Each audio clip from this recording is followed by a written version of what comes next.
Welcome to the EdPlan for Families workshop. This is an on-demand video that helps families understand Washoe County School District's new IEP program, EdPlan. We're so glad you're able to join us today.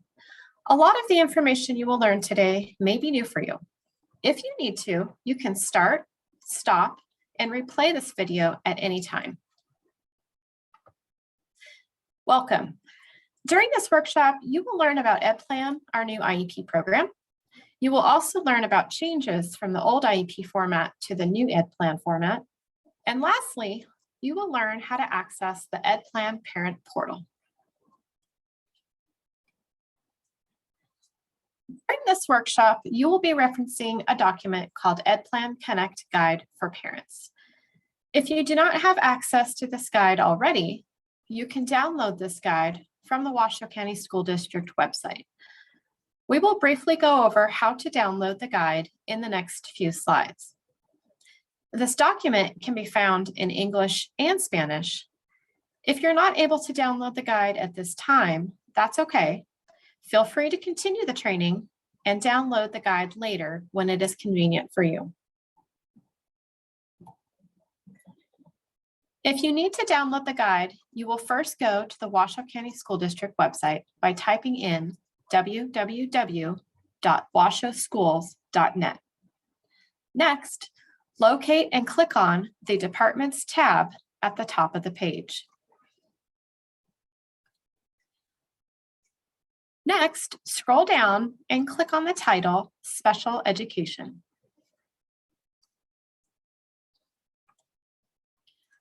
You are now on the Special Education Department page. Next, locate and click on the Parent Family Resources title on the left-hand side.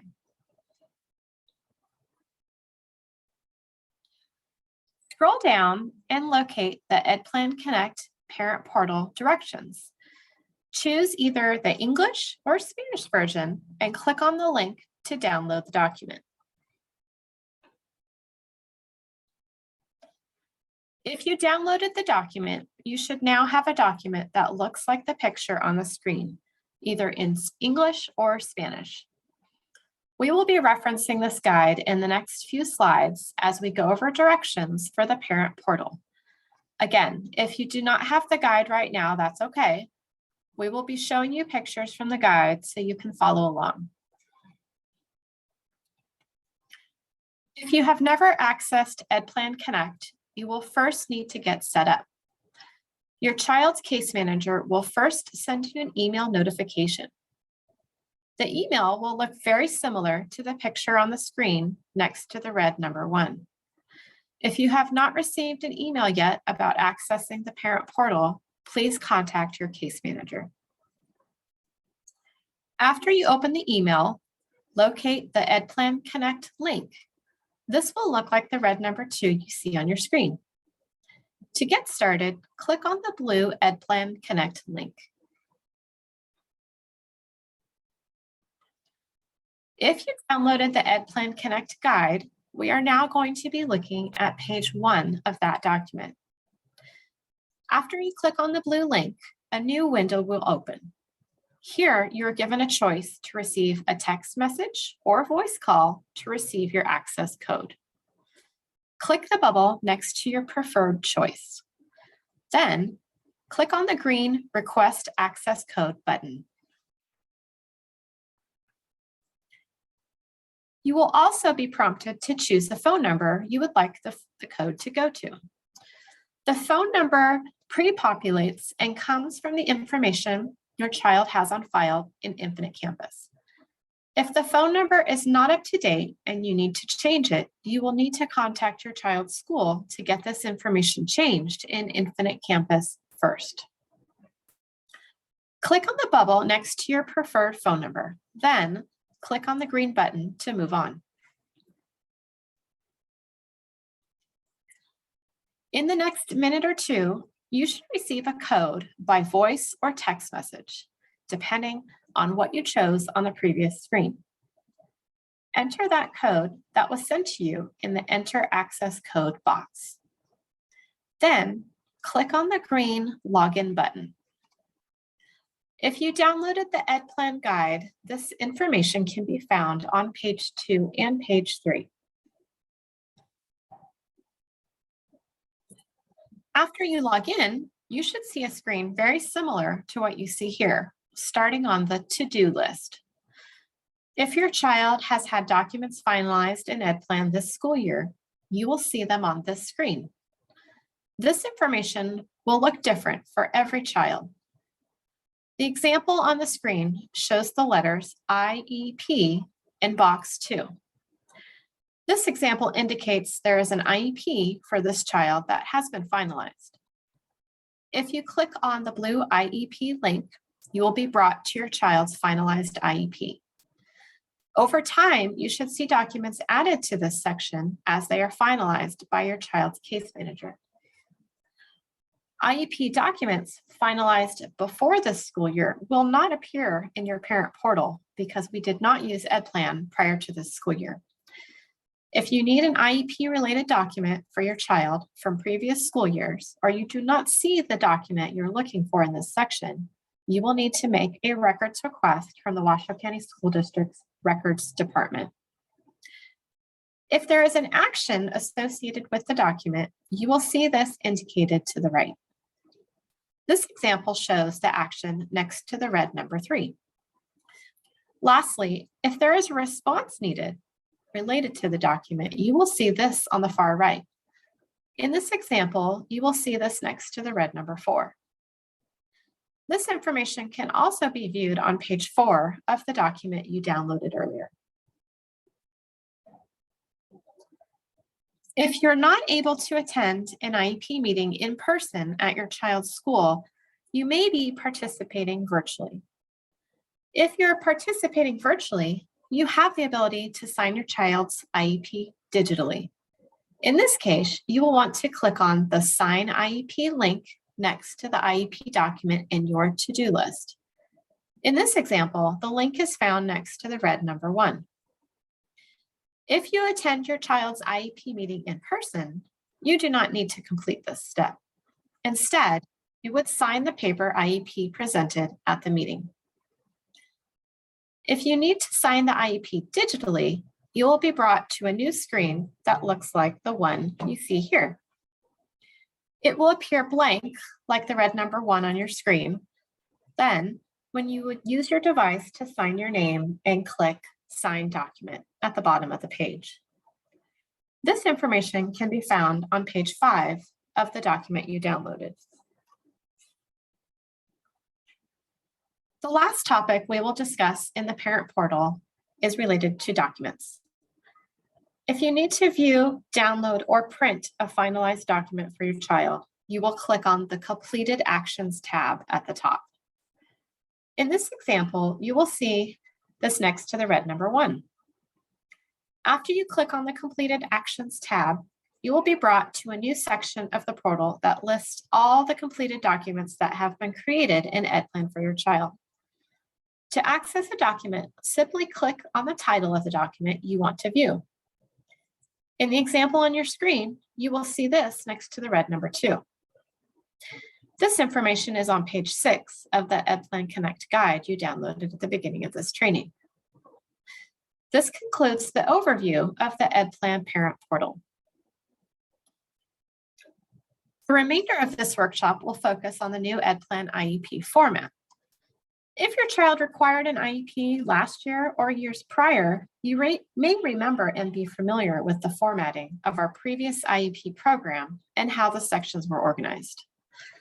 EdPlan, our new IEP program, looks much different, and we want to spend some time reviewing what this new format looks like to help you better prepare for your child's next IEP meeting. In the next few slides, we will be showing you what the EdPlan IEP looks like.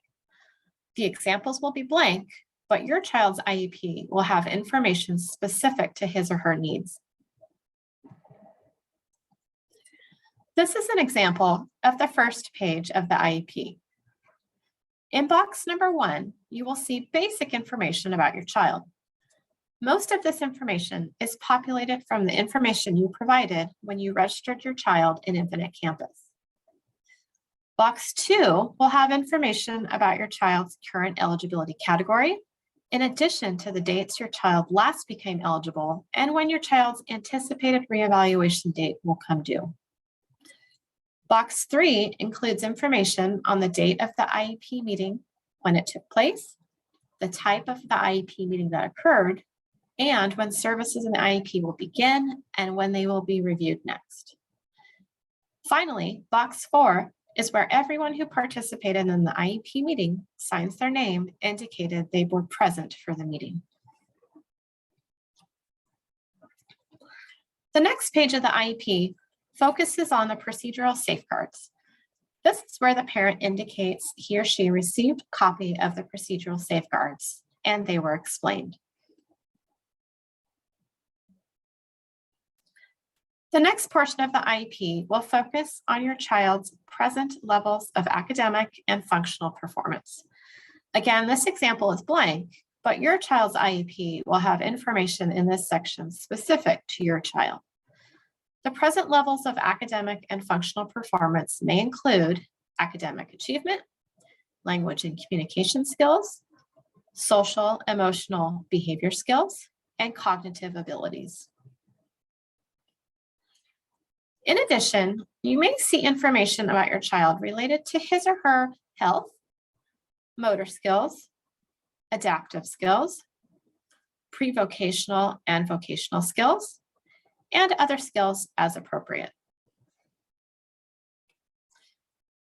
The next section of the IEP will be the place to document your child's strengths, your parent concerns, the student's preferences if he or she is age 14 or older, as well as consideration of special factors.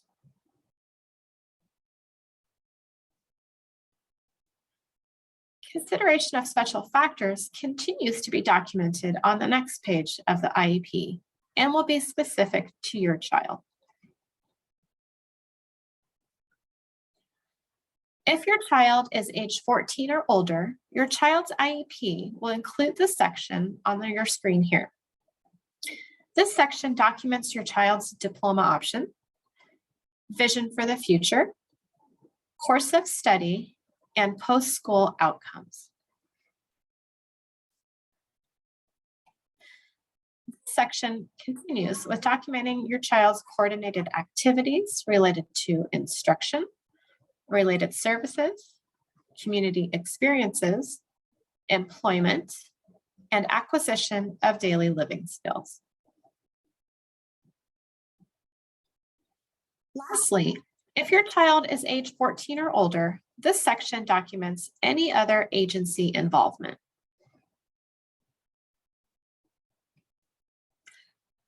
This next section applies to all students and will be specific to your child. This is a section where your child's goals and objectives will be documented. The number and type of goals will be specific to your child's needs. Your child may have multiple goals on more than just one page. This is just an example of one goal page.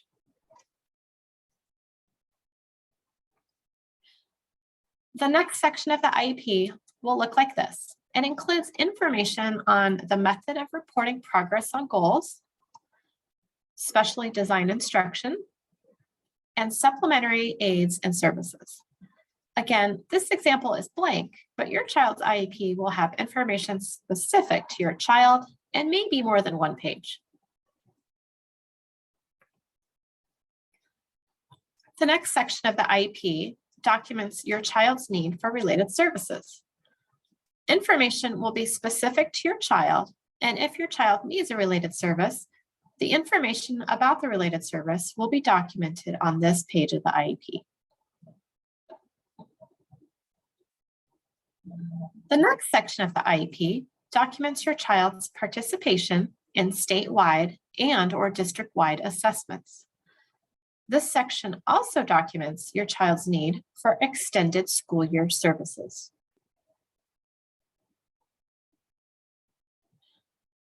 This is the last section of the IEP.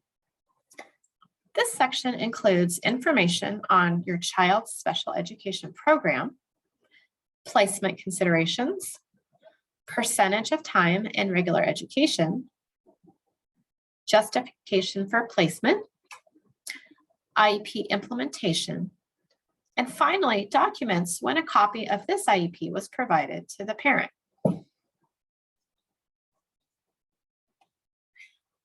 This concludes the overview of our new EdPlan IEP format and brings us to the end of this workshop.